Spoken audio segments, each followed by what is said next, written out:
I did escape corporate hell, right? And I built my own business and we didn't exactly use franchises, but we use licensees for two different companies. And basically what I do now is really what I should have been doing my whole life. I work with business owners and I help them to be a business owner. The math doesn't lie. The problem is a lot of people think math is hard. And I get it. It's an emotional thing, but for me, it's not that big a deal. I happen to love the numbers and it's easy for me. Budgets are like diets. Everybody hates them. Let's talk about setting a Right, target and measuring how we are against the target right. and then creating a system for cash flow management. Welcome to the Franchise Freedom Podcast, where you can escape the corporate trap through franchise ownership. Here's your host, Giuseppe Grammatico, the Franchise Guide. Welcome to the Franchise Freedom Podcast. I'm your host, Giuseppe Grammatico, your franchise guide. We have a very exciting episode today. We have my good friend, Rocky Lalvani from Profit Comes First. Rocky, welcome to the show. Thank you so much for having me back, Giuseppe. Yeah, Excited for our combo.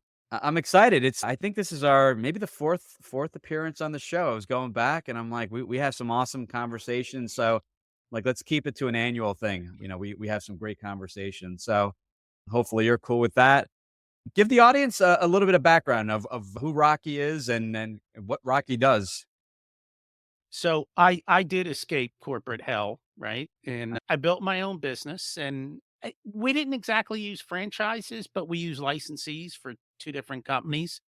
And basically what I do now is really what I should have been doing my whole life. I work with business owners and I help them to be a business owner. What I mean by that is we get them out of working harder and making less to making more money and working less and enjoying their business and their life.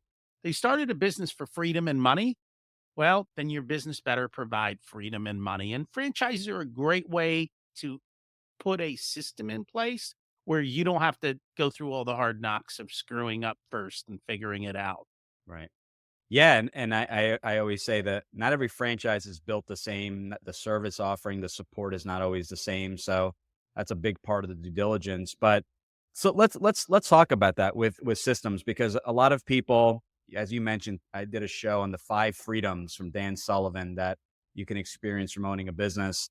Time and financial are the top two mentioned, maybe the top go to. So we'll focus on those two. So obviously you start a business, time freedom. I know for myself wasn't there, right? I was working my butt off to get this business up and running.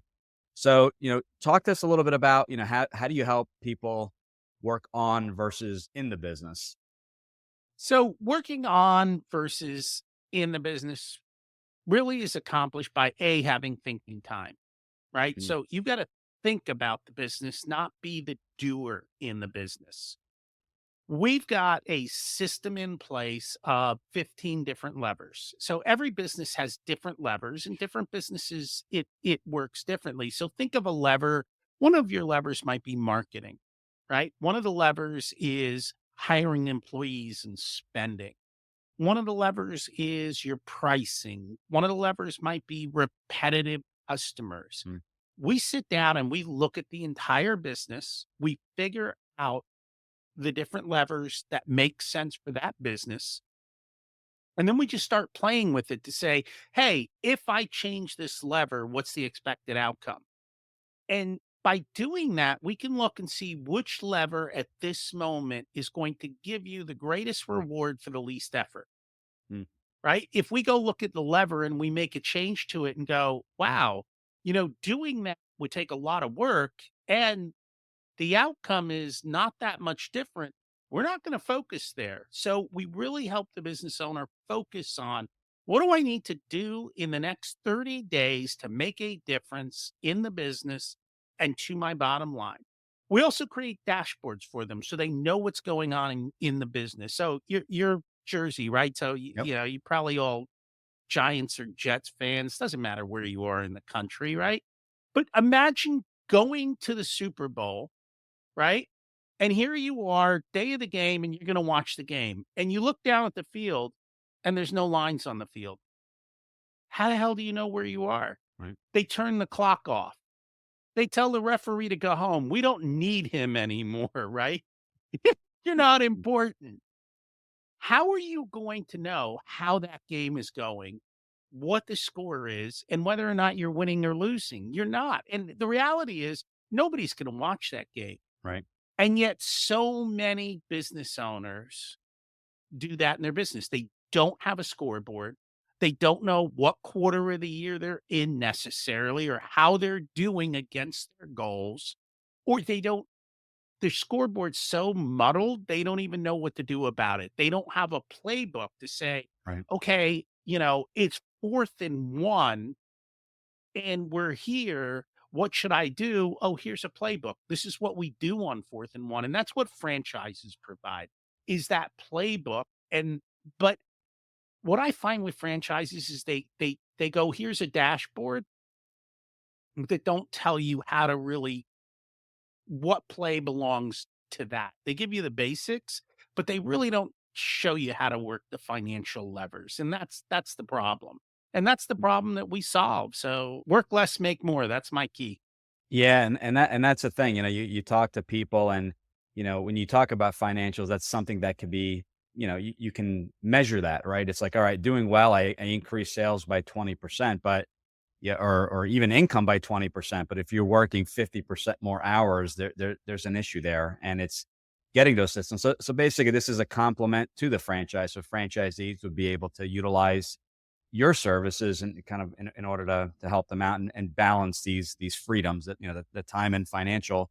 Who would be a typical, so is this you'd be able to help someone, and maybe you can give us some examples, but someone that's just starting out with the franchise, or maybe someone that's a little bit more established. Well, we have a mutual connection, right? He's starting a franchise, right? That he got through you. Right. And we had a chat and he said, well, here are my guesses of what's going to happen. Right. And he's like, let me get everything up and running. And then I need you to tell me, are my guesses right or wrong? Are we spending money appropriately? Are we able to achieve these types of goals?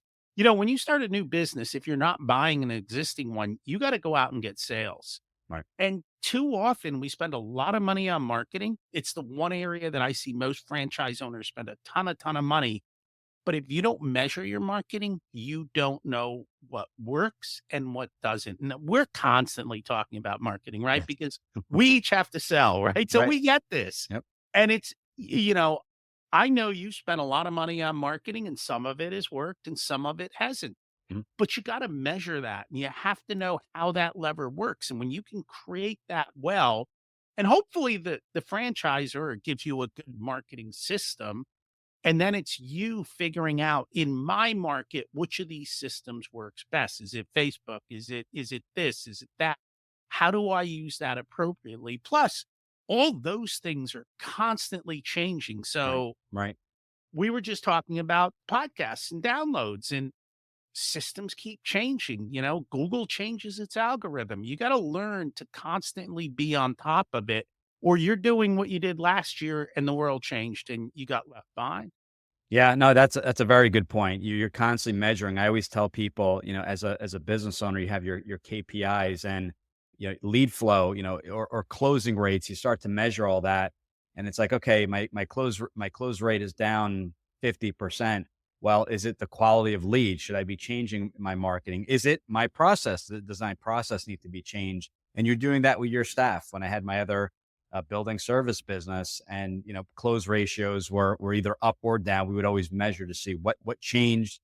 Should we review the marketing, or does the salesperson maybe need some retraining? So there's a lot there, and we talk And about it a lot. yeah, and that's a key. Like, let's say you got 3 salespeople and your numbers are down.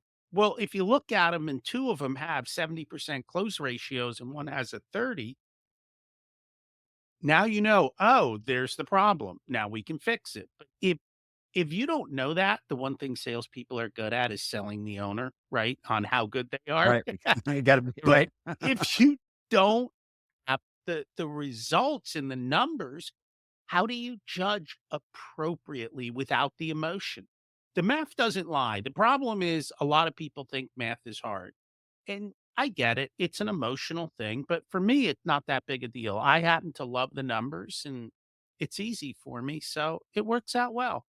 Yeah, one thing you've helped me with, and this was a game changer, just, it's budgeting and ROI. So with budgeting, I never had a systematic way to kind of budget. And with profit first, we talked about, well, you should put aside, every dollar that comes in, 20% or whatever the number is goes to marketing, paying yourself first. And I never in my entire career had a system. It was basically, in my last business, if there was money in the account, but that's how I paid myself because we were always charging and then getting paid hopefully within 15 days. So and paying our subcontractors after the fact, but it was based off of cash flow, which was actually the wrong way of doing things because we didn't have at the time a monthly P&L. So that was super helpful. And then ROI, it's like, okay, this is my 20%, and that 20% is will make up a number, $50,000. Well, okay, of that 50,000, what is the ROI? Should I be 3, 4, 5xing that type of, those numbers in order for that to be sustainable? And that was never taught to me as a franchisee. Not a knock against a franchisor. It's just not. They always just said, this is kind of the average spend per month, not percentage, but the dollar amount. So that was super helpful. Can you elaborate a little bit? Any recommendations, along those lines? So here's the thing, budgets are like diets, everybody hates them. Let's talk about setting a Right. target and measuring how we are against the target, Right. and then creating a system for cash flow management. That's what you're talking about. When I started this franchise, I'm supposed to have a 15% profit margin. Well, okay, every time a dollar comes in, let's put 15% aside. That's your profit margin. If you can't run the business on 85%, why not? Where are you Right. overspending and where are you wasting money in the business? I mean, the reality is running a business is just like people. When you were in your 20s, maybe you got a job paying 30, 40, 50 grand. Today, if you're in your 40s or 50s, you're making six figures and it seems like there's less money. It's because of lifestyle creep. Right. Well, people own businesses. And so those same financial things that people experience in their personal, Mhm. business owners experience in their business. And we get business lifestyle creep, right? Oh, we need to do this. And oh, we need to do Right. that.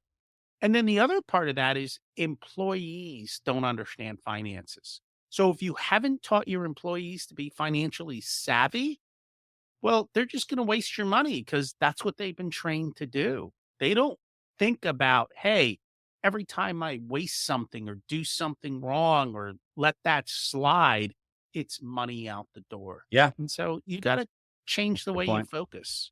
That's a great point, and part of that is on the business owner as well. Something I learned years ago at my last business is we would talk about profitability, but we never showed the employees. So we would have quarterly meetings to say, because they sales were up, they saw business was going well, and they expected bonuses and things like that, which we always tried our very best in order to take care of everyone. But I said, well, just because sales is up doesn't mean profitability is up. So we would talk about, okay, sales are up, but we're actually making less money because of X, Y, and Z. So I think having, being transparent with the staff, and you don't have to give them access to your QuickBooks, but I think letting them know this is kind of where we stand on a quarterly basis. We are making more money, but with that being said, we need to make cuts here, and there. My general manager, I even gave him some phantom equity. Every quarter, he would get a distribution of profits. So he was cognizant. He was aware of the spend. Do we really need another employee? Do we really need extra marketing, or should he go out every Friday and network at the Chamber of Commerce events and things like that? So I think part of it, to your point, is yes, they're not aware, but we also are not empowering them to be aware, right, with the data, with the information. So that was a big change, and I think people realize, like, wow, we're losing money and sales are up. What changes? How do we? We're a team. How do we make the changes together? And I'm a big fan of rewarding employees who can help you lower Mm, operational costs or efficiency. right. So if an employee comes up with an idea that saves the business owner $10,000, give them a grand, Yeah. give them 2 grand, Mhm. right? Create the atmosphere of everybody going, hey, how do we make more money? Because at the end of the day, a purpose of the business is really simple, to make more money. And we add in while working less. because I don't want Right. people to kill themselves. You didn't start this business to kill yourself. You shouldn't. There are ways to Mhm. do this, and you've already got a system with the franchise of how to deliver your operation.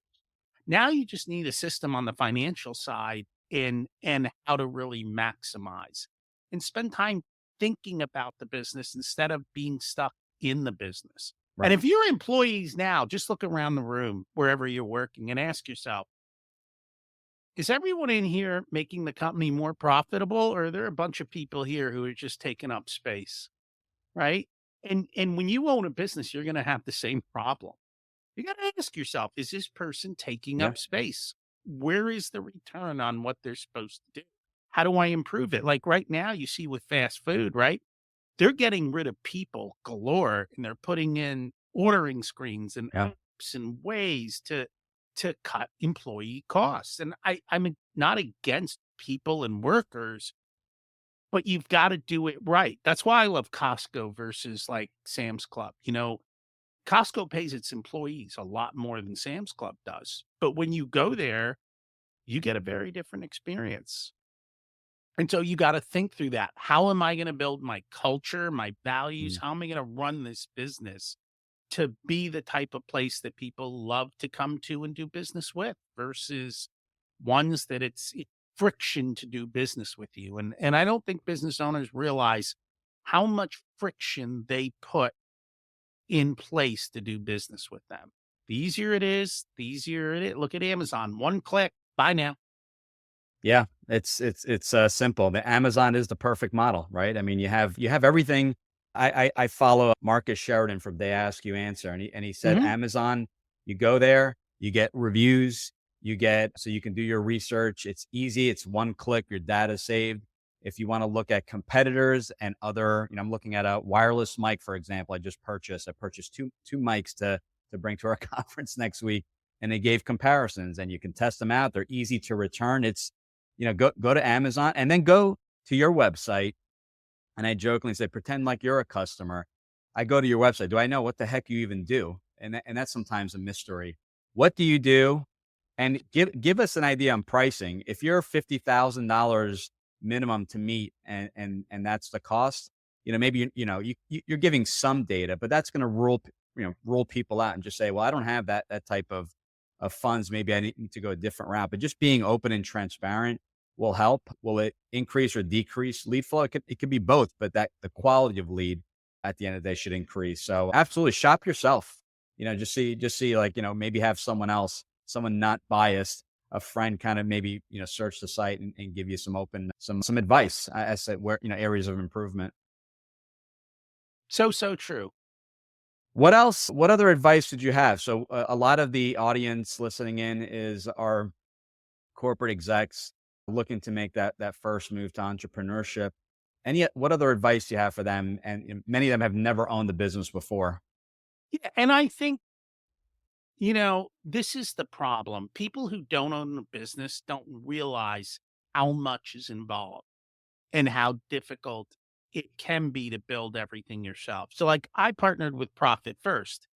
Everything that's in that Profit First book is the way I built my wealth. I understood it fully.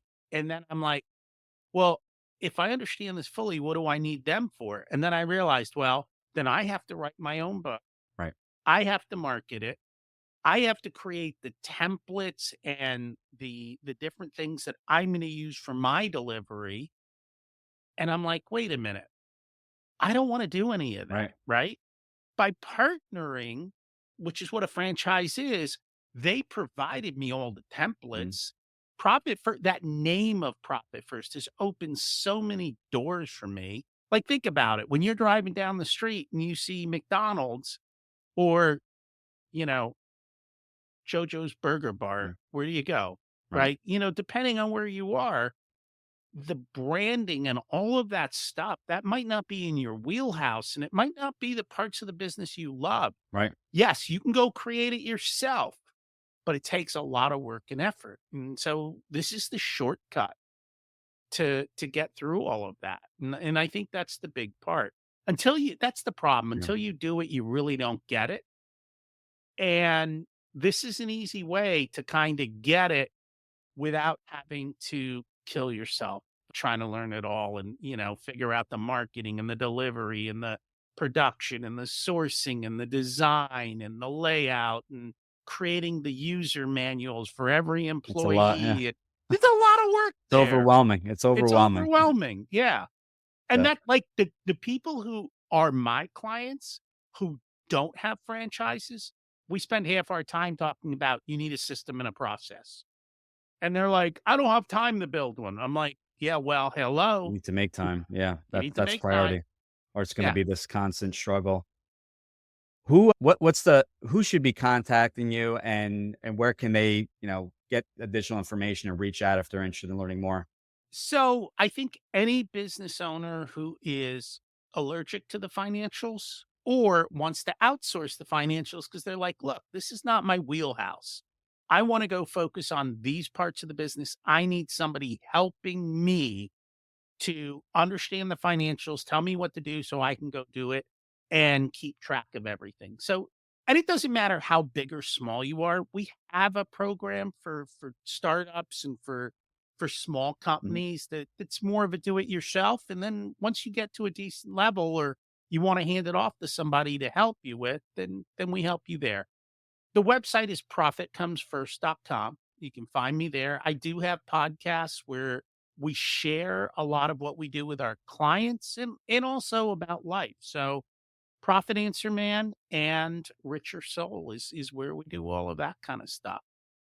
Awesome. We're gonna put all that in the show notes.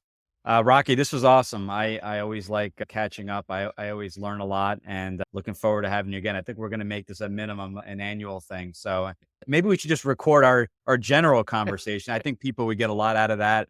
Just our conversation prior to this about marketing, and sometimes you just need the other person to say, well, what's worked in the past? X. Well, why aren't you doing that anymore? I don't know.